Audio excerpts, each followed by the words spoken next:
everyone. This is Shamvi from Designhill and your host for today. I hope you and your families are keeping well and safe, taking all the precautions and taking care of your near and dear ones.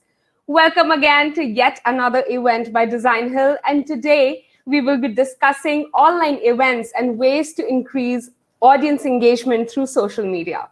This event is brought to you by Designhill, world's leading creative marketplace that caters to the creative needs of businesses and individuals alike, who can source high-quality designs from professional designers through its print-on-demand marketplace called Print Shop by Designhill.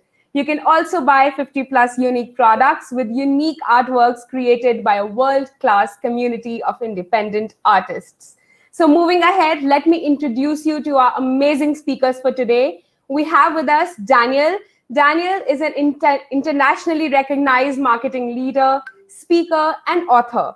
As a vice president of marketing at Swapcard, he leads and manages digital marketing and PR activities. With over 2 decades of experience in marketing, sales, and brand promotions, Daniel is known as a leader who is committed, charismatic, and profoundly creative. Daniel, would you like to say a quick hi to the audience?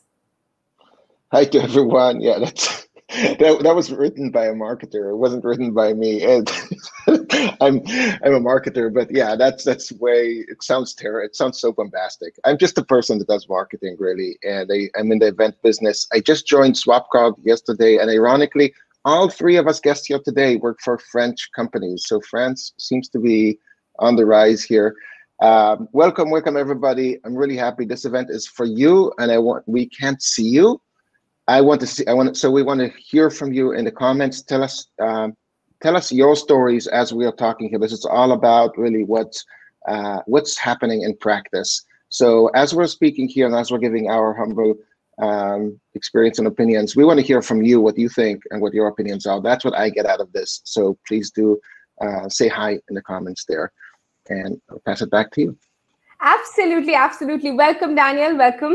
Next up, we have Francesca. Francesca specializes in building multi-channel digital marketing strategies and creating good content. With a 5+ years of experience covering startups, scale-ups, and agency environments, she is currently leading Mention's content strategy. Welcome, Francesca. Would you like to say a quick hi? Hello, everyone. It's lovely to be here again, to be alongside Pauline, Daniel, and Designhill here. So just reiterating what Daniel said, we would love to hear from you as well. So please interact with the chat, ask as many questions as you want, participate in the polls, and it's really great to be here with this global audience. So thanks for having me. Very, very happy to have you here, Francesca. And then we have Pauline. Pauline is the partnership marketing manager at Livestorm. She builds and develops reciprocal partnerships, creating meaningful campaigns that engages the audience and provide insights and perspectives. Welcome, Pauline. Welcome. Pauline, you'll have to unmute yourself. Yeah. Yeah. Hi, Shanvi. Great to be here. Excited to talk about events and social media and be with Designhill, Francesca, Daniel. Daniel, great to meet you finally. And yeah, we want to hear about you and what your challenges are. Let us know what you're expecting and how we can bring answers, I don't know, in terms of social media, but also events, how the two intertwine, and the whole digital space. Yes, absolutely. So thank you so much, guys, for taking out time from your busy schedule and joining us today for this panel discussion. It's really an honor to have all of you here. Great. So before we start the session, here's a big announcement for all the attendees. We are giving away certificates. If you stick around till the end of this session, each and every attendee will be getting a certificate from Designhill. Also, you can take a screenshot of this event, post it on your Twitter accounts, use hashtags Designhill events and tag DesignhillDH, and all our speakers whose Twitter handles will be in the chat section just in a while. One lucky winner will have a chance to win a Print Shop gift card worth $50. So let's start the session. And my first question goes to Francesca.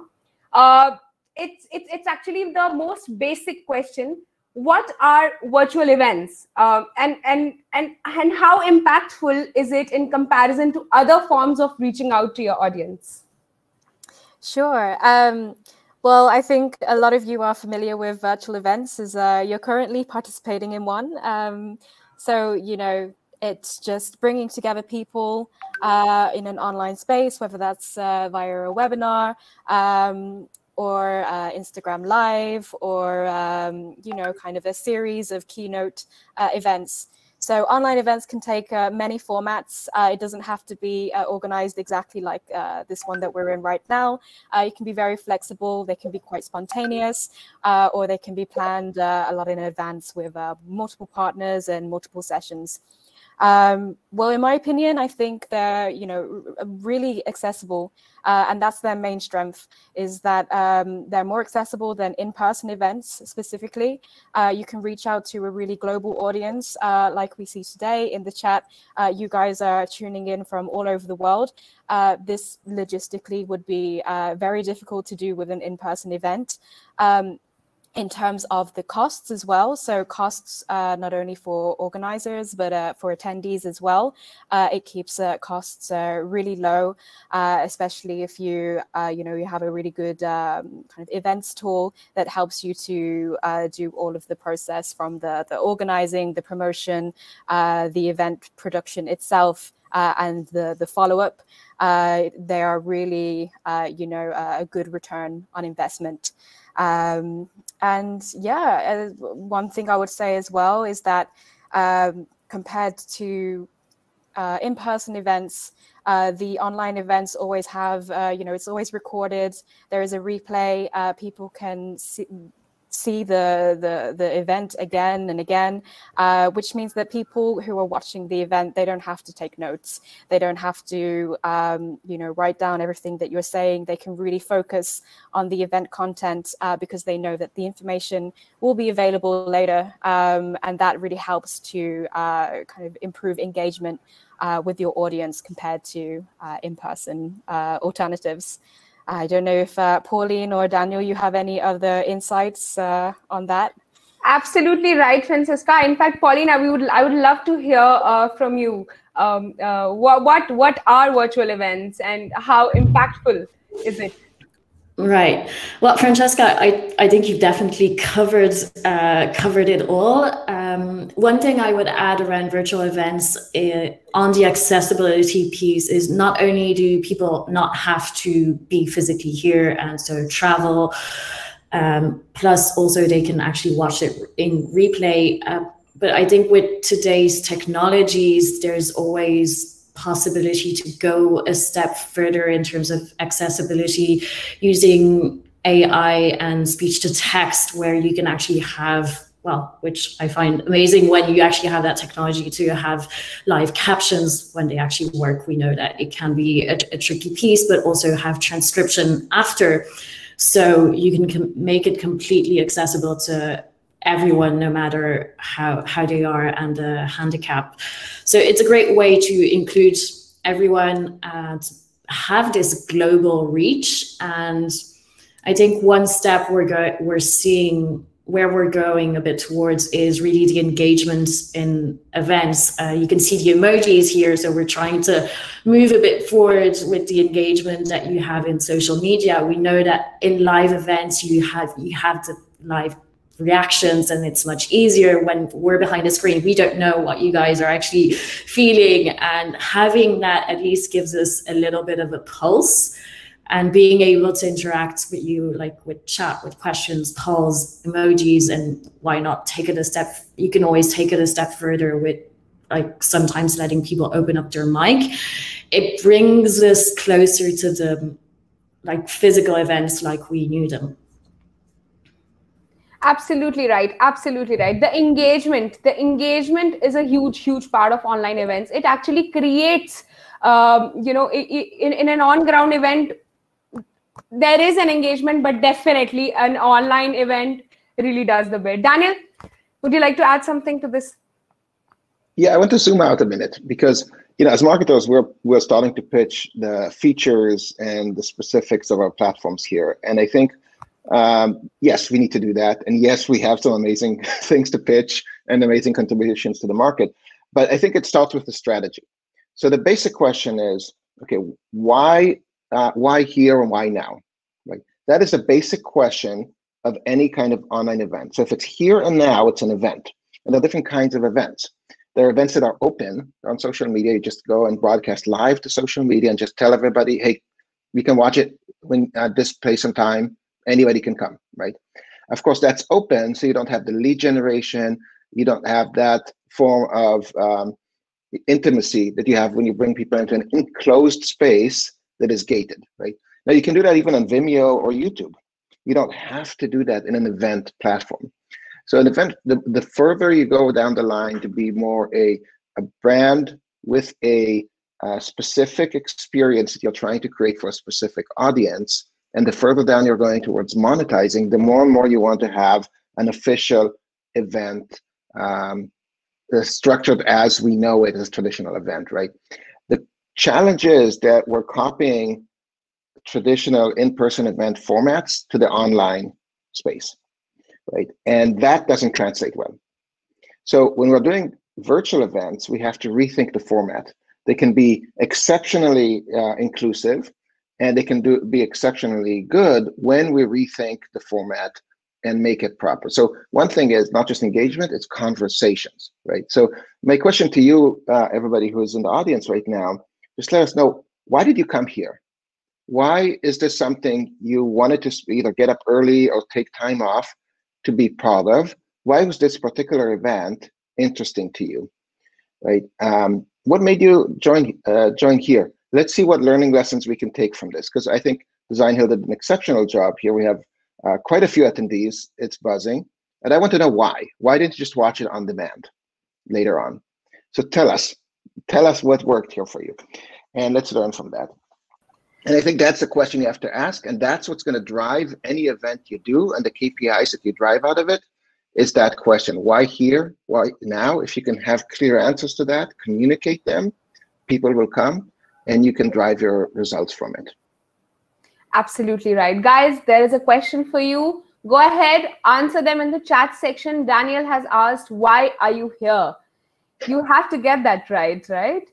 So great, amazing insights from everyone here. And I will move on to my next question, which is again, slightly basic about online events.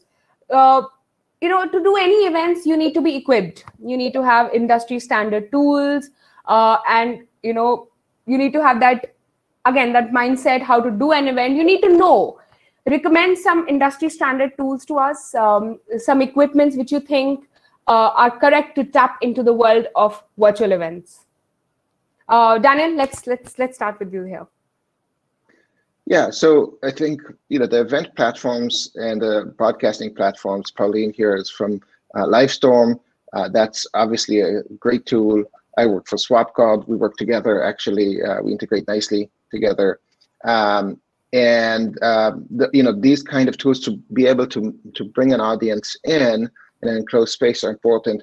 The value that they add above and beyond communication or just streaming tools are the fact that you can organize RSVP, organize the leads, bring them into your CRM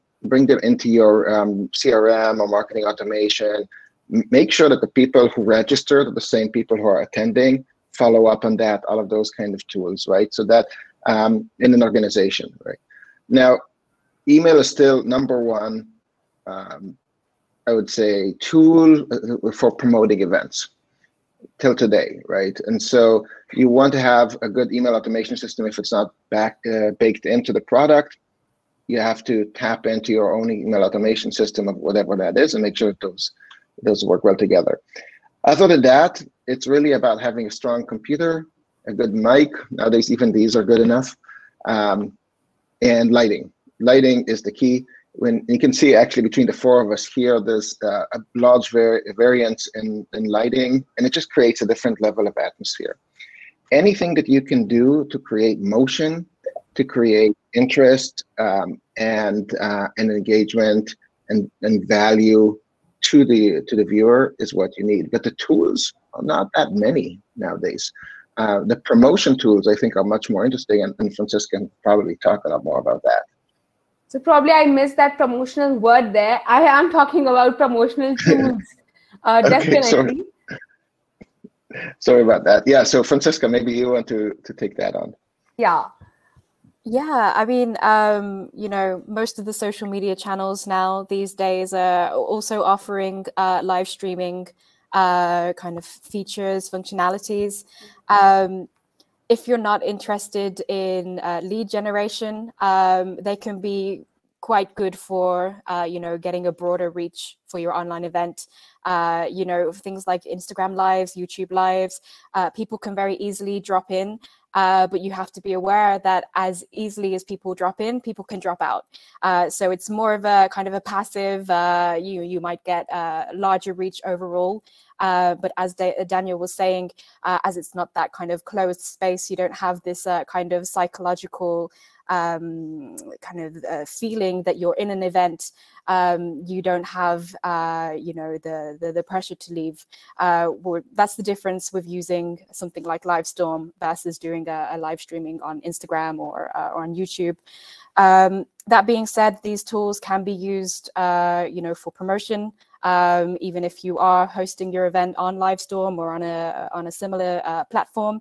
And I would highly recommend, you know, you can use all of the kind of event creation features, Facebook, LinkedIn, and get people to sign up this way. And, you know, it's they're free. They're free to use. If you're just getting started in online events, they're definitely good channels for promotion. Other channels that I like to use when I'm doing kind of paid promotion for our events is working with partners with communities and newsletters and lists that have audiences that are similar to ours. So I think that for me is the most important kind of benchmark factor when I'm looking for, you know, promotional channels for our events. Does the audience of this community match with the audience that we're trying to reach out to? So having a good understanding of who you're trying to reach will, you know, go quite a long way when you're assessing your different promotional options.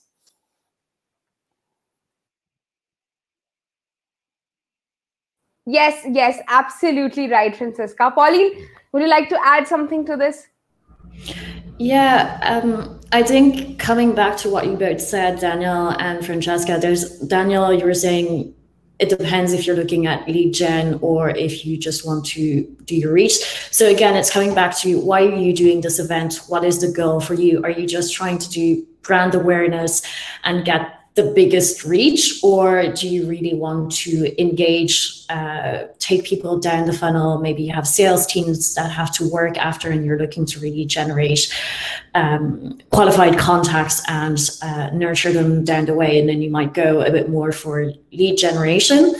And when using that's going to determine if you're going to use a platform where you get actually signups or if you're doing a live streaming on a social media. But then using the social media platforms is also knowing who your audience is and where they are.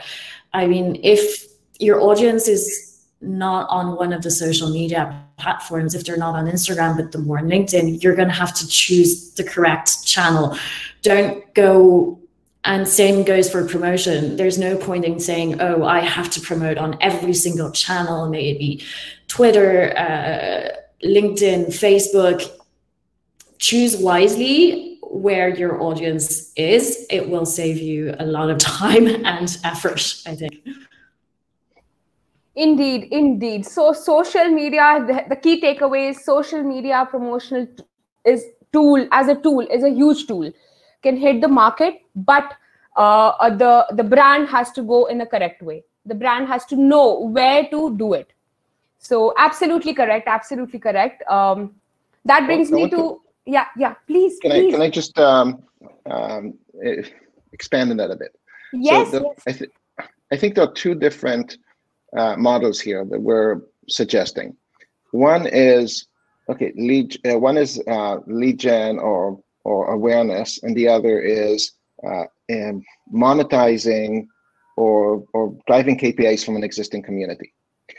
And I think that the latter is the more traditional, the more common. So to bring people to an event, to take a serious step to register, show up to an event, they have to already have some kind of relationship with you, right? They can't, it's almost never happens that somebody shows up out of the blue and sees, oh, this sounds like a cool event, I'll register and I'll actually go, right? That does happen sometimes when it's designed for that purpose. You have to make it very, very appealing for somebody who's never heard of this brand before, never heard of these other attendees before. Why would they come, right? In a world where everything is on demand, right? Why would you go to an event to see it not on demand, right? So the answers are, there must be something in there that is very exclusive, very specific, where there's conversations, right? And when you can get, where the networking is highly valuable, right? Now, if you belong to a community already, a lot of these things are obvious to you. We don't have to sell them. So we already know, oh, everybody in this community are very professional. I would love to get an opportunity to chat with them or engage with them more and get to know them more, do that networking, right? So I think it's really, it varies whether you're trying to do just lead gen, bring in a new audience, or you're trying to monetize or really engage your existing audience. The latter is easier than the first, right? With the first, you have to spend a tremendous amount of money on promotion because you don't have a list. The second, you have a list, you just need to give them something really strong to come and engage with. That's the difference. Absolutely right. Absolutely right. Community is the hit, right? If you will only watch an event if you know about it, otherwise, you wouldn't join in. Absolutely correct there, Daniel. Great. So, all right, guys. I hope everyone is enjoying the session. So let's take a quick break and look at what Designhill is all about.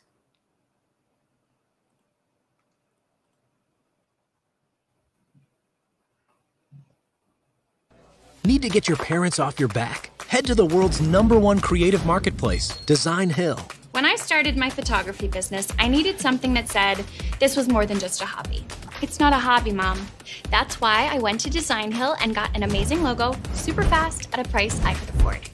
The process was easy using Designhill's logo maker. Just enter the name of your business, then pick out a number of designs that inspire you. I'll pick this one and that one looks cute.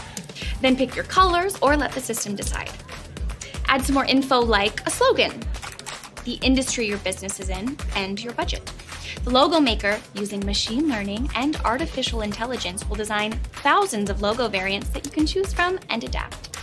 In fact, I was able to get everything from business cards to t-shirt design and complete social media kit, all with the click of a button. With that, I'm all set. Now everyone I meet knows I'm a legit photographer. Even my mom. It's real. That's decaf. Let the world know it's real and build your brand with Designhill.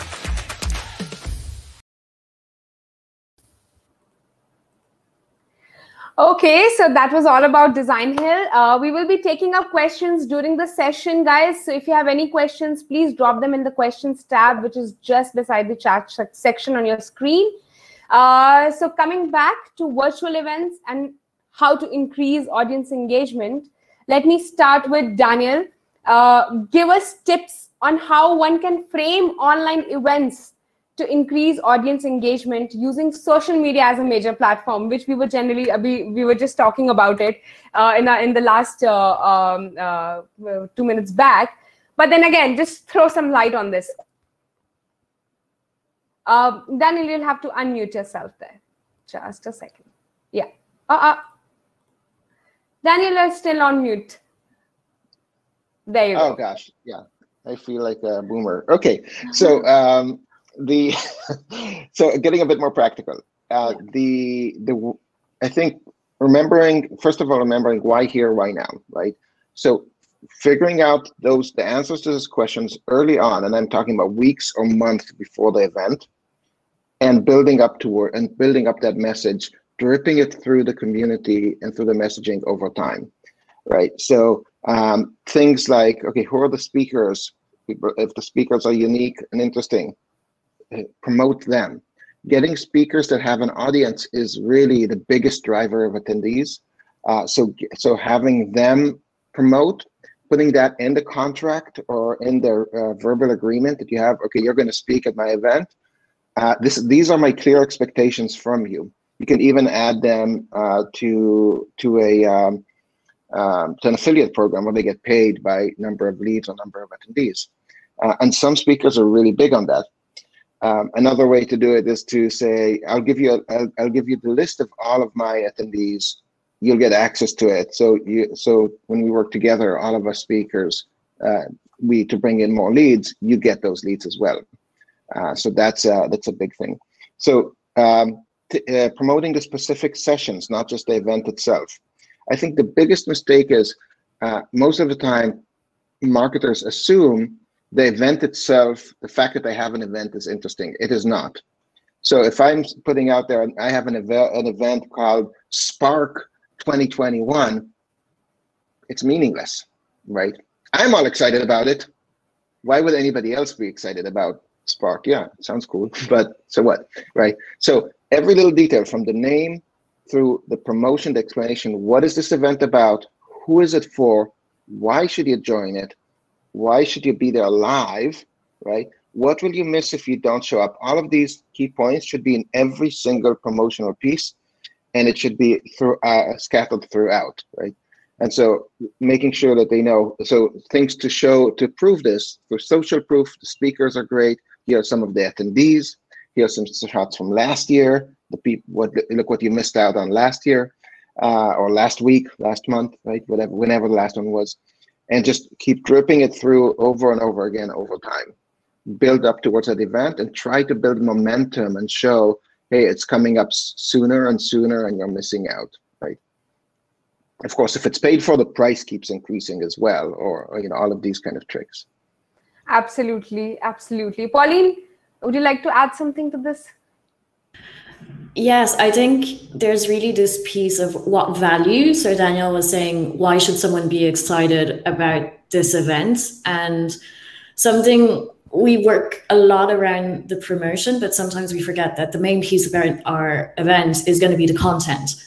Yeah. Why should people attend? What are they going to actually get out of this session? How is this going to benefit them? How are they going to be able to improve their business? And I think it's really important that we, in our promotion, at some point actually highlight the key learnings that they will get out of it and why they should be attending, how it's going to benefit them, and show that we actually understand our audience and the challenges that they have, and that's going to bring in the qualified people that you want at your events. And actually, the people who want to attend it, it's actually right. People who want to attend it will come then. Yeah, and there was a question. There's actually a question in the questions tab saying, do people only attend for freebies? I'd say some do, but those are not the people that you want, because they're not going to be engaging with you on the long term. They're not going to be interested in your solution. They just want the free swag.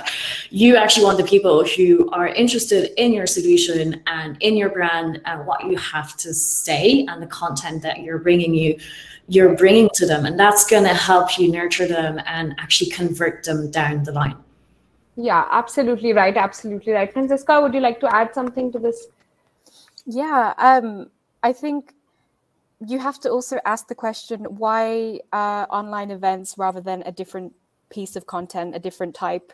So why wouldn't you just write an ebook or a blog post to share that same information?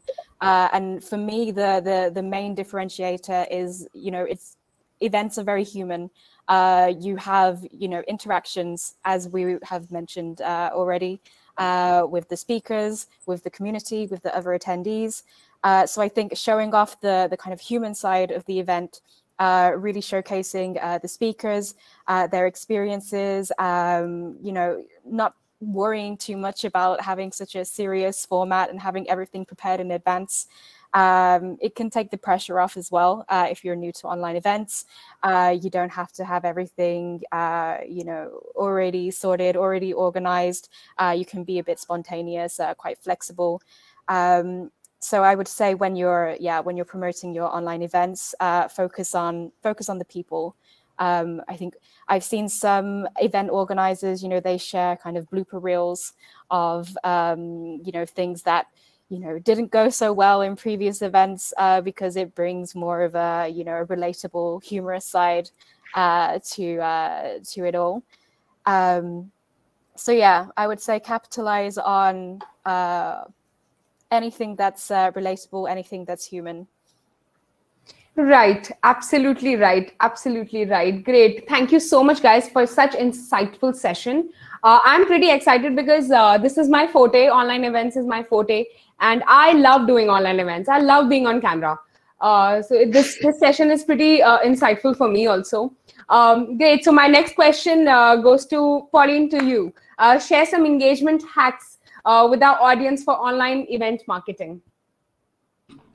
Right. So engagement hacks. So you can use engagement hacks, I think, throughout all the steps of your events. And that's I saw the ebook was just shared. That's exactly what we talked about with Francesca in this ebook, around how you can share, how you can engage your audience before, during, and after. And I'd say before your event, you can use all the social media little hacks around sharing polls, sharing funny videos. Francesca was talking about the bloopers.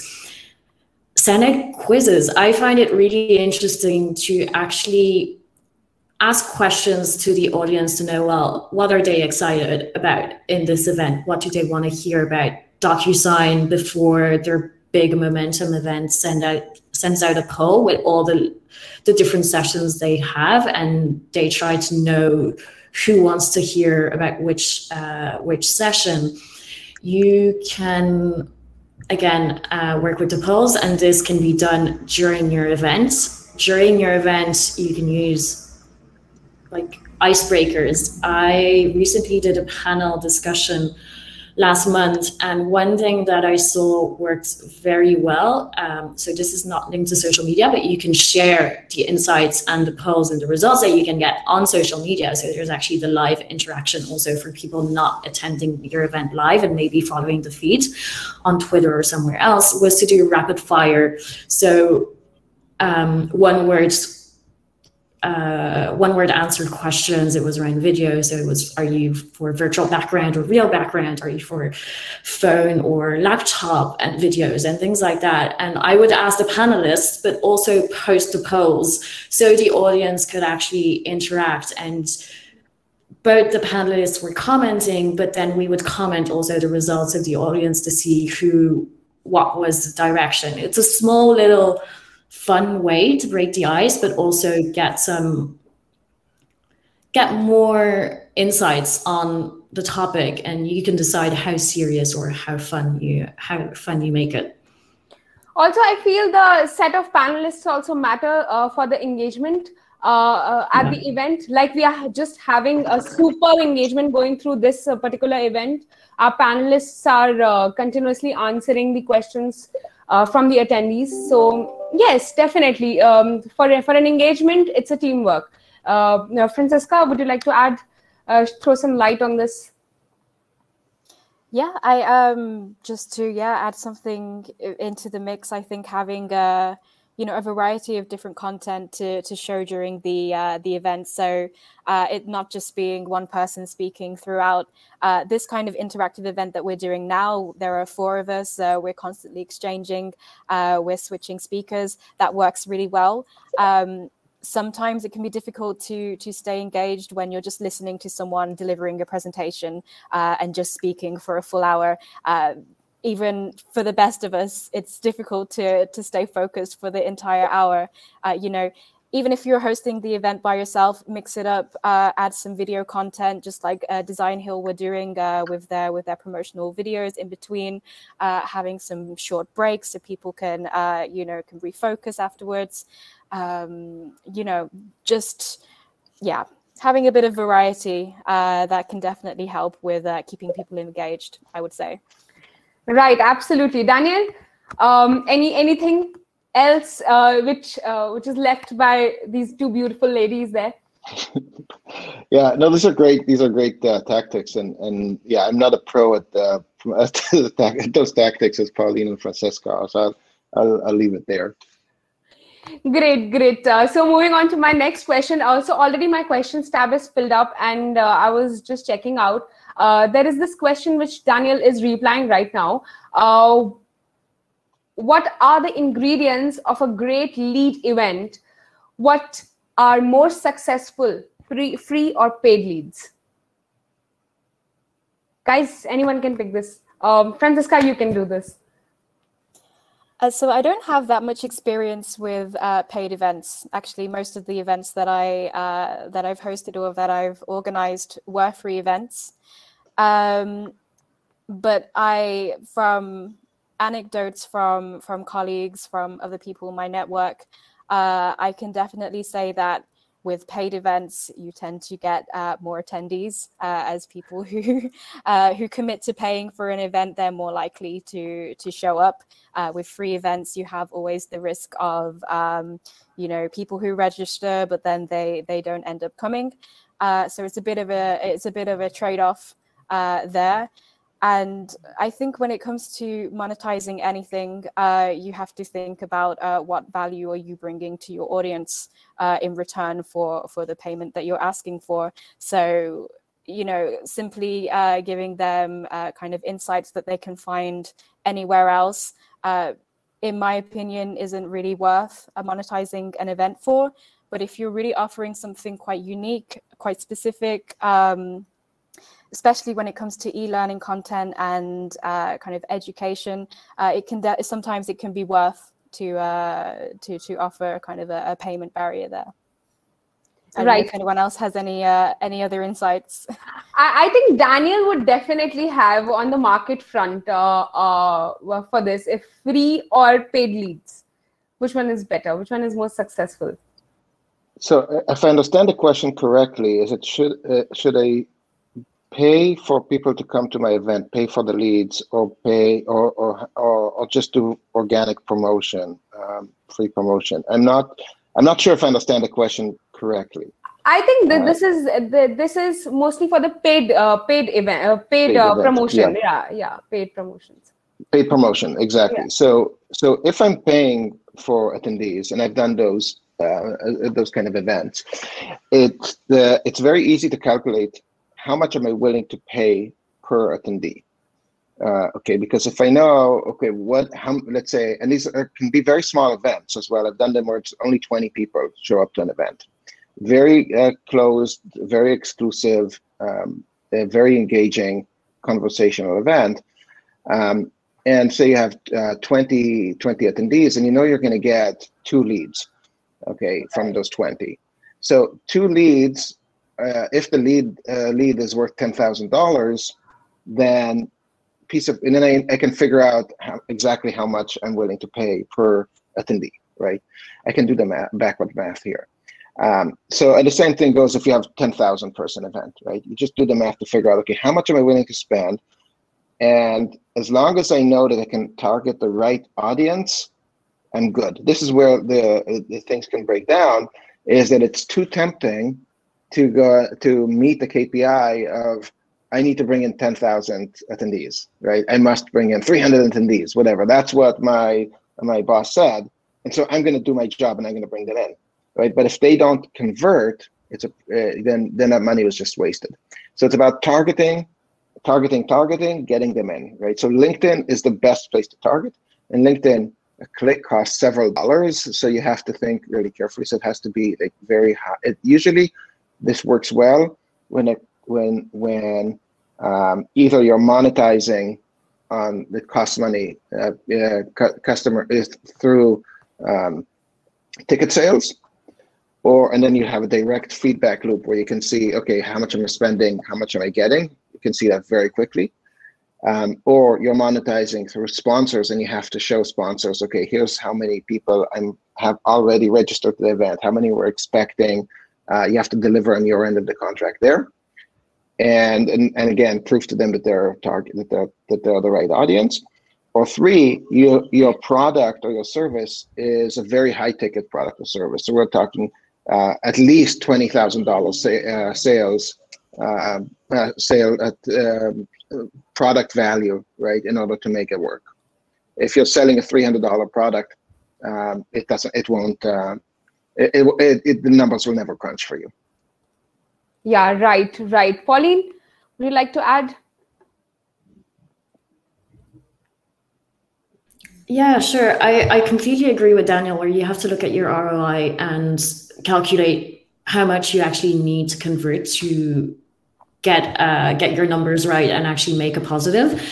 And one thing is, so he was talking about promotion through LinkedIn, which I think is great because indeed you can really filter towards the right audience, but it is costly. But then there's also, we were talking about if you're doing sort of a paid event, so maybe being a speaker inside a paid event and you're paying to be a speaker, sort of like a sponsor, and they're telling you that you'll get the leads.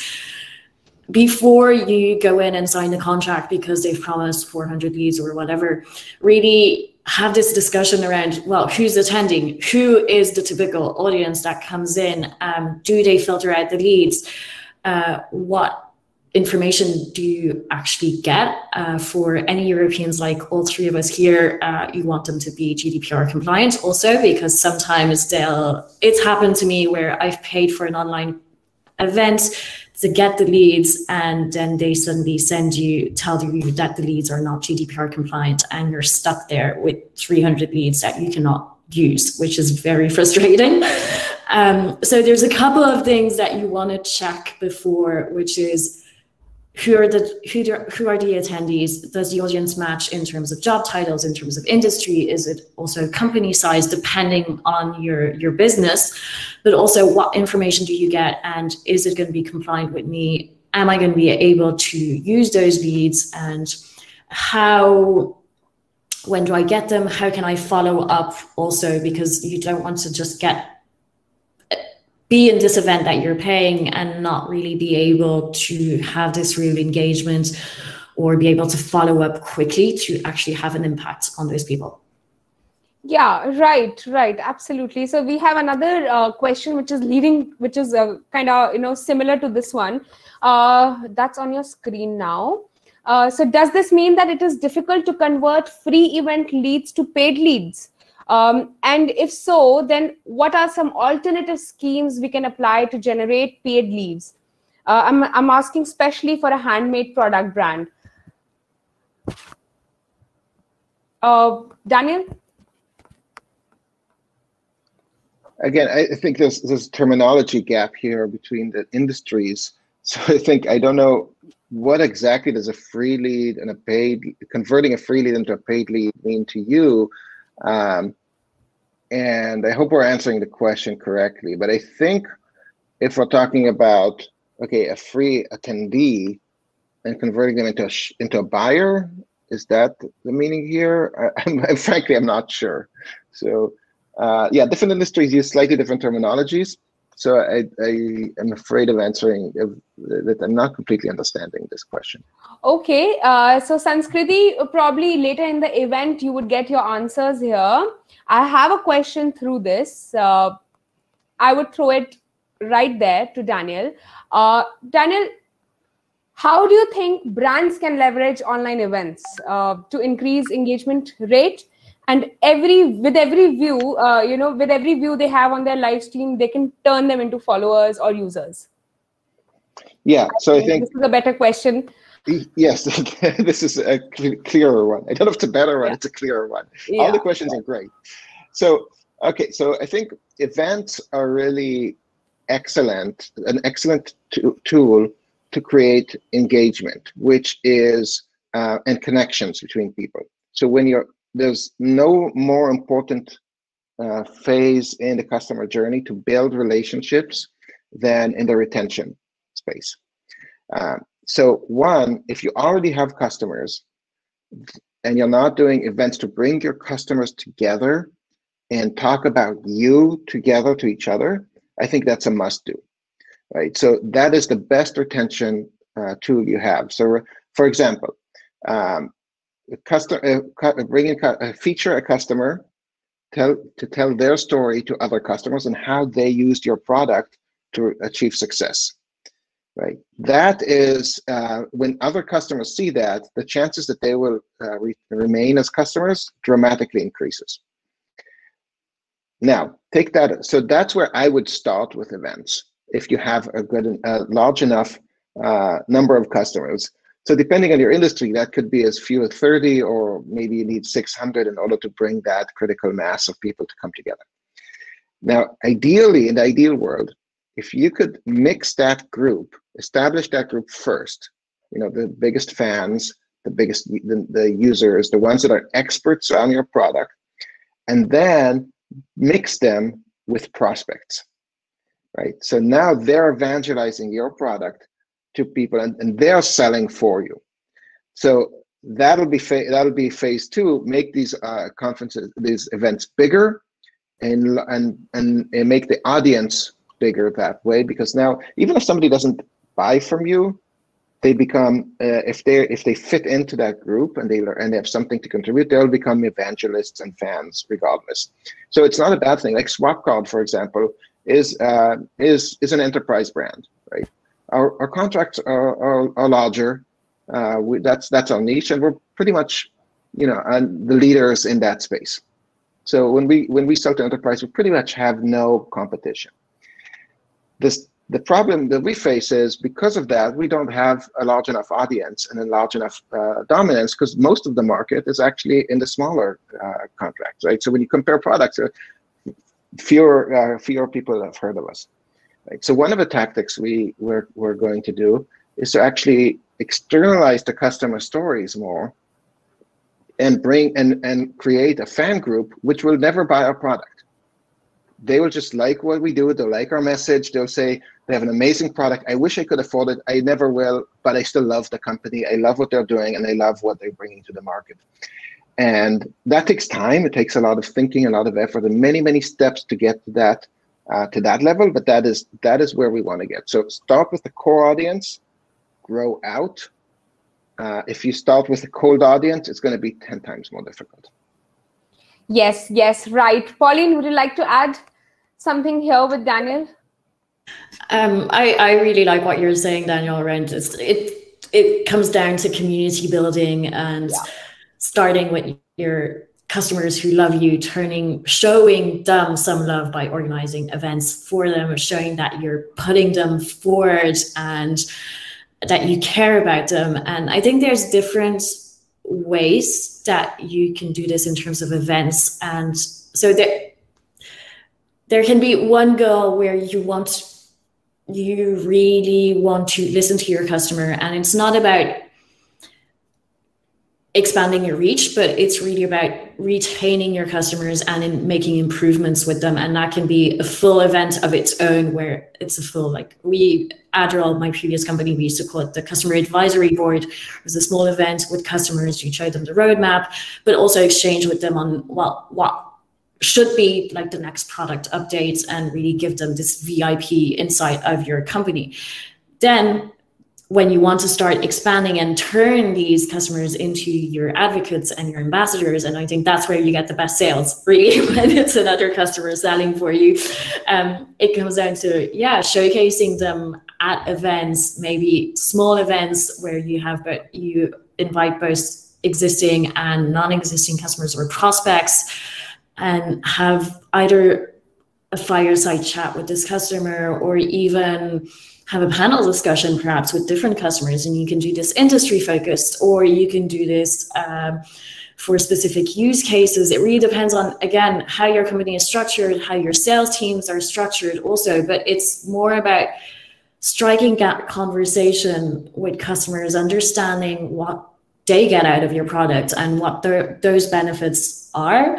And then they'll spread the word, and you'll have more and more people come up. And you can, on top of those events, I think it is important to keep that community. It can be through a Slack group, a Facebook group, a LinkedIn group, but it does take a lot of work of engaging those people on a regular basis, staying quite discreet in the fact that you're not selling your product. You're here to bring best practices, perhaps, but you're not pushing your product, which can be very tempting for both sales and marketing. We all go through that at some phase, but really keeping that customer focus, and it's all about the content. Again, once again, who are you addressing and what the content is and how you bring them the value in a nice non-salesy way. Absolutely correct. Because I work as a community specialist as Designhill, at Designhill, and I know the real meaning of community building and how important and how difficult it is to actually build a community for a platform. Francesca, would you want to add to this? Yeah, sure. I completely agree with everything that was just said. You know, authenticity is key. People can tell when you're forcing it, when you're faking it. So, you know, really, it's as simple as just being yourself, providing useful information, understanding your audience, knowing what their pain points are. And, you know, if you're promoting your promoting your products to provide a solution to that problem, then it makes sense. But just pushing your product for the sake of it, just to get more sales, you know, it's a pretty risky business doing that. So, you know, be authentic and get to know your audience. And I think one example coming out from what Pauline was saying about, you know, having more community focused exclusive events. An example of where that was done really well was, I think it was back in June, Instagram, they hosted their Creators Week. So it was a series of kind of very exclusive events just for their top creators, giving them, you know, best practices, advice, how to boost their Instagram profiles. Obviously, this is a very big scale event and a really big example, but I think what they did right there was by not making it public to everyone and really focusing on curating this community of brand ambassadors for the Instagram brand itself. And of course, that works in Instagram's favor. Instagram are using their brand ambassadors to continuously promote the platform and the various things that you can do with Instagram if you're a brand, if you're an influencer, if you're a marketer. So yeah, I would say exclusivity that can definitely work in some cases, not in all cases, but depending on your audience, it can really help to you know, supercharge engagement with a smaller group. And yeah, the key message here is quality over quantity in some cases. Absolutely correct. Not actually in some cases, in all the cases, this should be there. Yeah, this should be there. Quality. Right, absolutely. So, all right, guys, I hope everyone is having fun, because I am for sure. This is really an insightful session for me. So before we move forward, I would like to give a quick shout out to Designhill, world's leading creative marketplace, for organizing this event. Stay tuned, and we will be right back to hear more from our amazing panelists.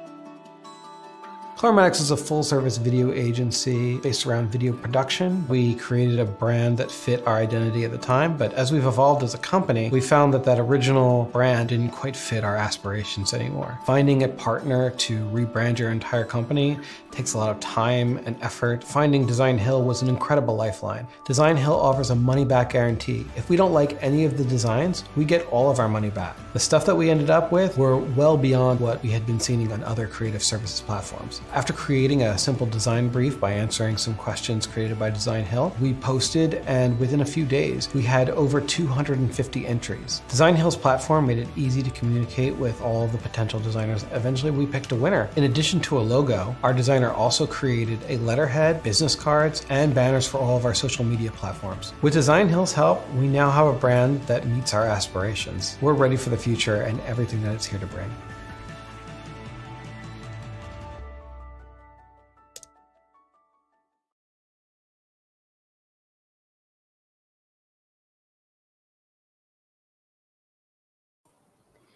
All right, so we're back again, and I'm pouring down with questions in the questions tab. Pretty excited there. We have a question from Sally that's on your screen, everyone. Just an edit to my earlier question. We are running live events in a private Facebook group with over 3,000 members, and the functionality to send invitations is not working. I'd love to know if you have experienced this and also advice on ways to notify or engage people or members on the platform, on Facebook as a platform. Anyone can take that up. Pauline, you can take this up.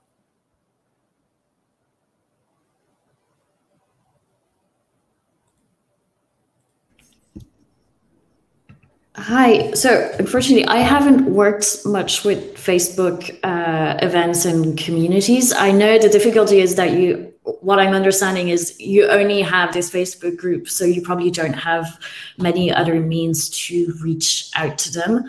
I'd say there would be a way about, posting regular updates within the group, which I guess you probably already do, but is maybe not working.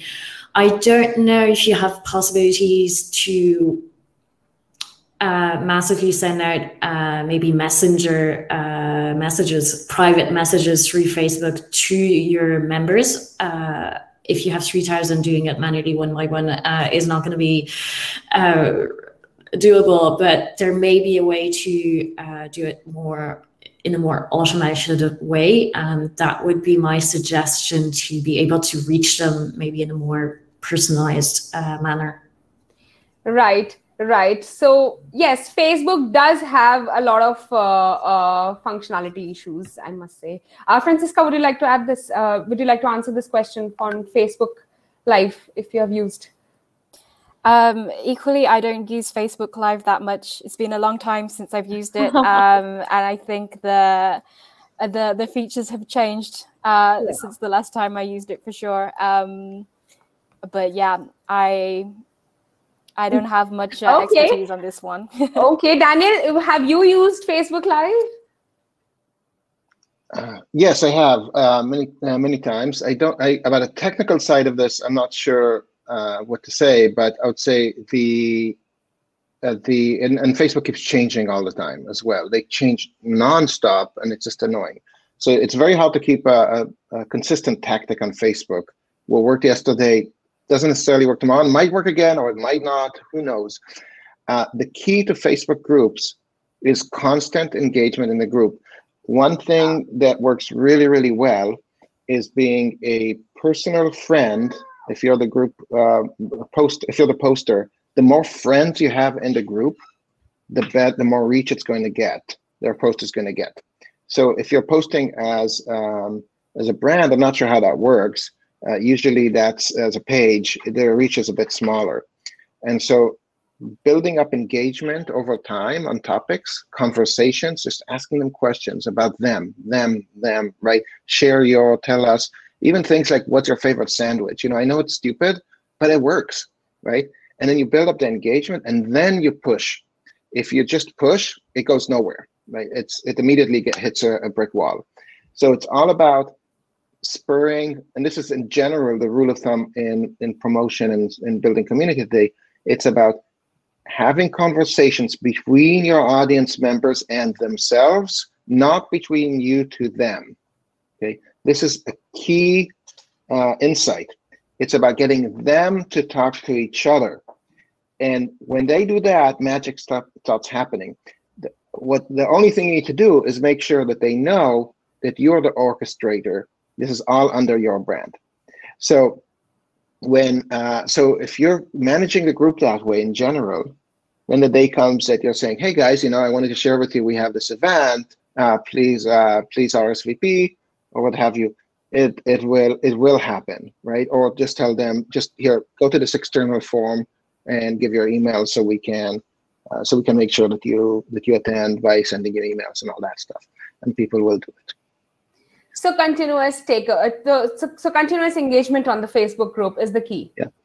Absolutely. Yeah, engagement, conversations specifically. Conversations right. Between your audience members and themselves. So when they start talking to each other in the comments, that's your holy grail, right? I hope, Sally, you got your answer there. Great. So moving ahead to my last section of my panel discussion here. And my first question of my last section goes to Daniel. Budgeting properly is a crucial part, to have a successful online marketing plan. How to decide on the right type of content to invest in? Okay, so that depends. That depends on the on the outcome of your event, right? How many attendees you want to have? What is the impact on the brand? These are tough questions to answer, but I think it has to stem from there. You can't just assign a budget because that's the budget, right? Like somebody decided it makes sense to put in $50,000 into this event. No, it's like how does this event contribute to our brand? How does it contribute to our sales? How does it contribute to our bottom line? Try to quantify each of these, right? How much revenue can I drive from it, directly or indirectly? How am I going to measure those? So first, come up with those have those questions listed clearly. Have the best answers you possibly can. You're not going to have accurate and great answers every time, but by having that in front of you and in front of your team and say, these are the goals, and you have X amount of money from sponsors or X amount of leads, qualified leads, or whatever your goals are, then you can start deciding, okay, how much is that worth to me? And how much should I put into it, right? So, and you can break it down. Now, I think it really varies by industry and by sort of nature of the company and the size of the audience. If you don't have much of an audience, you really have to put a ton of money into audience building.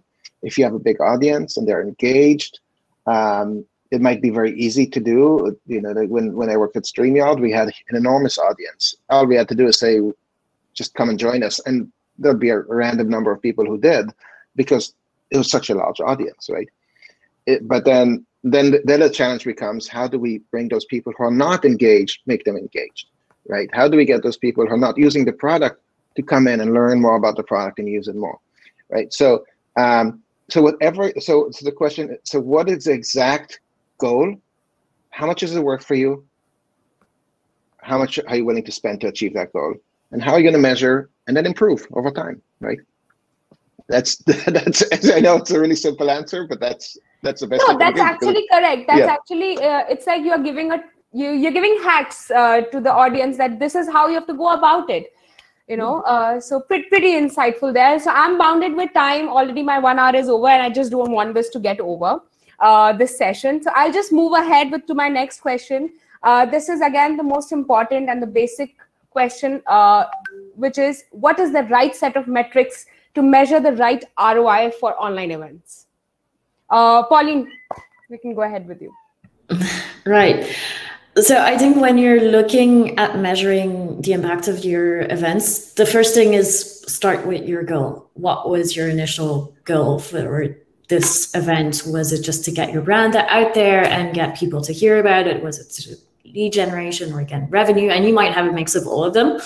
And then you're going to work backwards and look at the different goals. So if you're looking at more awareness, you're going to look at your reach both during your promotion period, but also during your event, how many brands that you reach or how many people that you reach that either came to your landing page, but also then you're going to dig a bit deeper when you're looking a bit more at lead generation. How many people actually signed up? And again, this depends on how you're structured and what your business model is. You can either look at number of companies or a number of contacts, people who actually registered, signed up. For some people, it's important to have 4 people from one company. For others, it's like, well, I'm just going to count it as one because it's one brand that I touched and that's it.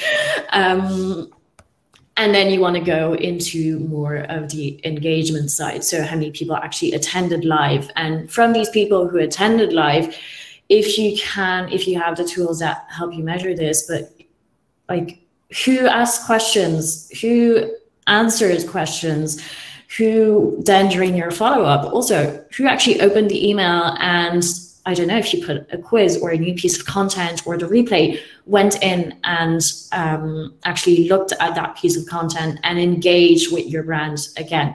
That's going to give you a lot more information on, well, hey, those people are actually interested, and that's going to help you. You want to focus your efforts maybe a lot more on those people with your sales teams or with your nurturing programs to bring them down the funnel, because there's a stronger likelihood that they're going to convert. And then of course you're going to look at your revenue metrics. If you have sales teams, how many contacts or leads were actually worked, called, set appointments.